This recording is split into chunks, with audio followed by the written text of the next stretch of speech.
Welcome back to A Moment in History. I'm Seth Udinsky. In American history, there are certain subcultures that arose in the 19th century, one such that has been bolstered by legend and mystique.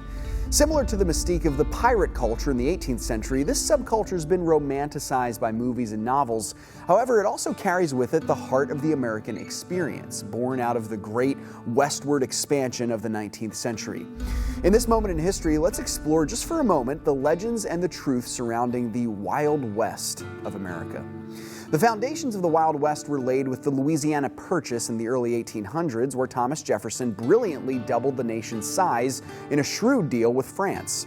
Over the next several decades, a westward expansion began, which coincided with the advent of railway travel in the nation. Now, the real beginning of the Wild West was in many ways the California gold rush of the late 1840s. Here we see many of the staples of what became known as the Wild West culture, outlaws and adventurers seeking gold and riches in far west reaches of the nation. Now, we need to make mention of another aspect of the Wild West, and that's cowboy culture. The American cowboy is in many ways a fusion of Spanish and American influences in the American Southwest, in lands that were once part of the Spanish Empire, and then Mexico, and finally the United States. These men were cattle farmers with roots going back to the 16th century settlement of the region by the Spanish.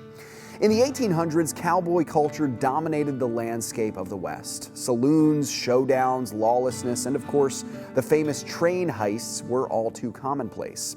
One of the most famous of these men was the outlaw Jesse James, a Confederate veteran of the Civil War who made his fortune after the war as a thief. Now, he was a guerrilla warrior during the war, and he took the same attitude with him after.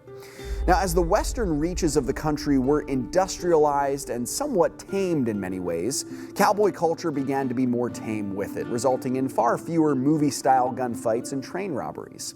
However, southwestern farmers and ranchers still remain in the region to this day as part of a unique subculture in the story of American history.